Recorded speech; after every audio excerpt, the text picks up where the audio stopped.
Okay, welcome back Future Flare. आज हम अपनी C plus plus programming series में देखने वाले हैं स्टैटिक वेरिएबल को। स्टैटिक वेरिएबल की बात करें तो ये मैंने यहाँ पे थ्योरी लिखी हुई है। यहाँ पे सिर्फ आपने तीन वर्ड्स को याद रखना है, प्रिजर्व इट्स वैल्यू, डिस्ट्रॉय और इनिशियलाइज ओनली वंस। इनको हम प्रैक्टिकली समझेंगे। यहाँ पे अगर मैं समझाने की कोशिश करूंगा तो ये हवाई बातें हो जाएंगी। तो हम क्या करते हैं, सबसे पहले एक सिंपल सा प्रोग्राम लिखते हैं। मैं क्या करता हूँ, एक फंक्शन बना लेता हूँ काउंटर नाम का, और इसमें मैं एक वेरिएबल को इनिशियलाइज करवा रहा हूँ, काउंट इज इक्वल टू 0। ठीक है। उसके बाद मैं क्या कर रहा हूँ, काउंट में एक का इजाफा कर रहा हूँ। प्लस प्लस का मतलब है हर दफा जब भी ये लाइन एग्जीक्यूट होगी, इस काउंट वेरिएबल के अंदर एक का इजाफा हो जाएगा। जैसे 0 है तो यहाँ पे अब क्या हो जाएगा, 1। फिर दोबारा से रन होगा तो फिर क्या हो जाएगा, 2। ठीक है। उसके बाद मैं इस काउंट की वैल्यू को आउटपुट करवा रहा हूँ, मैसेज शो करवा के, और इसकी वैल्यू को प्रिंट करवा रहा हूँ, सिंपल। और मैं साथ में मेन फंक्शन बना लेता हूँ। मेन फंक्शन में मैं क्या कर रहा हूँ, इसको 3 दफा कॉल कर रहा हूँ, काउंटर काउंटर काउंटर, 3 दफा इसको कॉल किया। ठीक है। अब यहाँ पे इसकी वर्किंग समझने वाली, अगर आपको ये वर्किंग समझ आ जाती है तो आपको स्टैटिक वेरिएबल बड़ा ही इजी से समझ आ जाएगा कि इसमें फर्क क्या है स्टैटिक में और सिंपल वेरिएबल में। ठीक है। तो हम इसकी वर्किंग को समझते हैं। तो जैसे ही हमने प्रोग्राम को एग्जीक्यूट ही किया, हमारा कंपाइलर इस लाइन को एग्जीक्यूट करेगा। यहाँ पे मिलेगा उसे काउंटर। काउंटर एक फंक्शन है तो हमारा कंट्रोल चला जाएगा इस फंक्शन के पास। ठीक है। यहाँ पे जब वो आएगा तो सबसे पहले उसे क्या मिलेगा, काउंट इज इक्वल टू 0, जो हमने वेरिएबल इनिशियलाइज करो। साथ में हम मेमोरी भी बना लेते हैं, ये हमारी मेमोरी है। तो ये जो हमने इनिशियलाइज करवाया है, तो मेमोरी में एक बॉक्स बन जाएगी, एक स्टोरेज लोकेशन बन जाएगी काउंट नाम से, और उसकी वैल्यू क्या हो जाएगी, यहाँ पे 0। फिर नेक्स्ट लाइन पे आए हम, यहाँ पे काउंट में क्या हो गया, इजाफा हो गया, यानी प्लस प्लस एक का इजाफा हो गया, तो 0 से काट के क्या हो गया, यहाँ पे 1 हो गया। फिर नेक्स्ट लाइन पे आए, यहाँ पे क्या होगा, मैसेज होगा, और काउंट के अंदर जो भी वैल्यू है वो प्रिंट हो जाएगी। तो काउंट के अंदर क्या है, 1। हम साथ में आउटपुट स्क्रीन भी बना लेते हैं। तो ये हमारा काउंट, और यहाँ पे हमारी जो भी वैल्यू है 1, वो देखो प्रिंट हो गई। ठीक है। उसके बाद फंक्शन हमारा एंड हो गया। जैसे ही फंक्शन एंड हुआ, जो ये हमारा वेरिएबल था, हमारी स्टोरेज लोकेशन थी, ये क्या हो जाएगी, डिस्ट्रॉय हो जाएगी। तो यहाँ पे देखो ये डिस्ट्रॉय हो गई। ठीक है। एंड होने के बाद हमारा कंट्रोल दोबारा से यहाँ पे आया, यहाँ पे उसे दोबारा वही फंक्शन मिला। जब वही फंक्शन मिला तो दोबारा से हमारा कंट्रोल इस फंक्शन के पास जाएगा। यहाँ पे फिर उसे वही वेरिएबल मिला, काउंट इज इक्वल टू 0, तो वो जो वेरिएबल था ये दोबारा से इनिशियलाइज होगा। मैंने पहले बोला था यहाँ पे डिस्ट्रॉय हो चुका था जब वो फंक्शन एंड हुआ था, अब ये दोबारा से इनिशियलाइज हुआ है, तो इसकी वैल्यू दोबारा से 0 हो गई। फिर इसमें इजाफा हुआ तो फिर ये कट के क्या हो गया, 1 हो गया, और फिर इसको प्रिंट कर दिया, तो यहाँ पे स्क्रीन पे हमें दोबारा से 1 ही प्रिंट हुआ। फिर ये क्या हो गया, फंक्शन एंड हो गया, तो ये फिर क्या हो गया, दोबारा से डिस्ट्रॉय हो जाएगा। फिर हमारा कंट्रोल कहाँ पे आ गया, यहाँ पे आ गया दोबारा से। यहाँ पे फिर उसे काउंटर फंक्शन मिला, हमारा दोबारा से कंट्रोल यहाँ पे आया। यहाँ पे फिर दोबारा से वेरिएबल को इनिशियलाइज करवा, तो थर्ड दफा इसी वेरिएबल को इनिशियलाइज करवाया 0 से। फिर वैल्यू में इजाफा, तो 0 से कट के 1 हो गई। उसके बाद फिर इसको प्रिंट करवाया, तो फिर वैल्यू 1 ही प्रिंट हुई तीनों दफा। ठीक है। उसके बाद फिर कंट्रोल यहाँ पे आया, और उसके बाद एंड हो गया।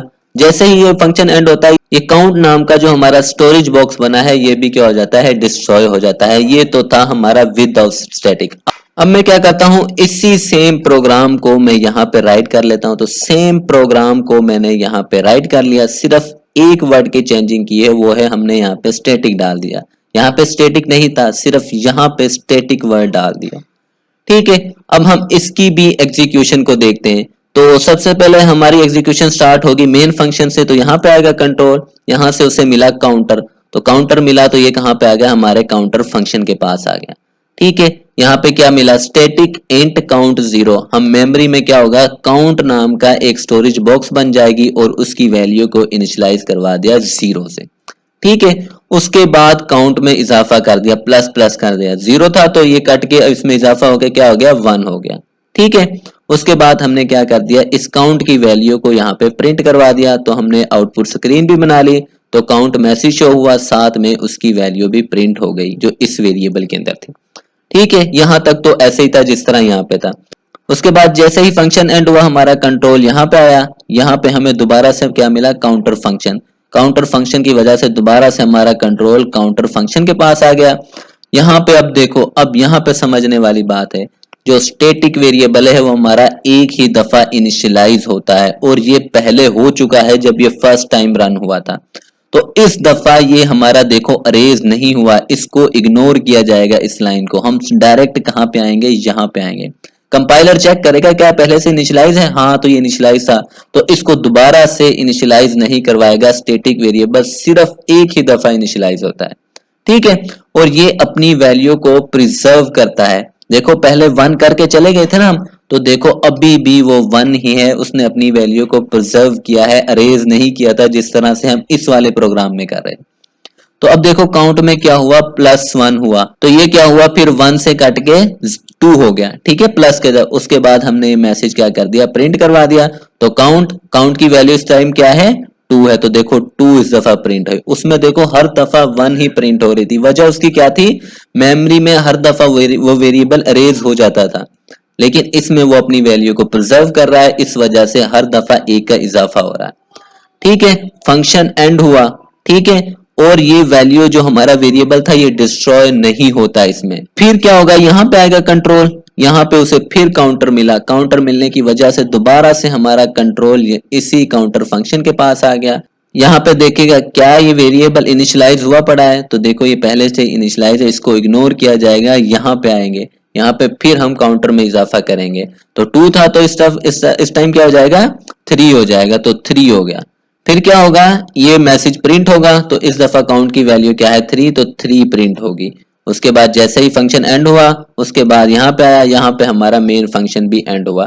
तो ये था स्टैटिक वेरिएबल। ये क्या करता है, अपनी वैल्यू को प्रिजर्व करता है, एक दफा इनिशियलाइज होता है, सिर्फ एक दफा, ठीक है, और जैसे ही फंक्शन एंड होता है ये यहाँ से डिस्ट्रॉय नहीं होता। इसी फंक्शन को हम देखते हैं अपने डेव सी प्लस प्लस के टूल में, इसकी प्रैक्टिकल आउटपुट देखते हैं, तो चलते हैं। तो अब आ गए हम अपने डेव सी प्लस प्लस के टूल पे। पहले हम देखते हैं विद आउट स्टैटिक, देखना हमें हर दफा क्या प्रिंट होगा, 1 प्रिंट होगा। तो हम इसको कंपाइल करते हैं, देखते हैं कोई एरर तो नहीं है। तो यहाँ पे देखो कोई भी एरर हमें रिसीव नहीं हुआ। उसके बाद हम इसको रन करते हैं, तो जैसे ही रन किया देखो तीनों दफा काउंट 1 ही प्रिंट हुआ, जो हम पहले ही देख चुके हैं अपनी स्लाइड में, मैं समझा चुका हूँ, ठीक है। क्यों क्यों क्यों 1 हुआ हर दफा, मैंने बताया था कि हर दफा ये वेरिएबल डिस्ट्रॉय हो जाता है मेमोरी में, जब इसको दोबारा से कॉल किया जाता है दोबारा से इनिशियलाइज होता है, तो इस वजह से हर दफा 1 का इजाफा होता है और 1 ही प्रिंट हो रहा है। अब मैं क्या करता हूँ, सिर्फ यहाँ पे स्टैटिक लगा देता हूँ। तो अब देखना इसकी वर्किंग किस तरह से होगी। हम इसको रन करते हैं, तो जैसे ही हमें आउटपुट मिली, तो इस दफा देखो काउंट की वैल्यू पहले 1 प्रिंट हुई, फिर 2 हुई और फिर 3 हुई, सिर्फ एक स्टैटिक लगाने की वजह से।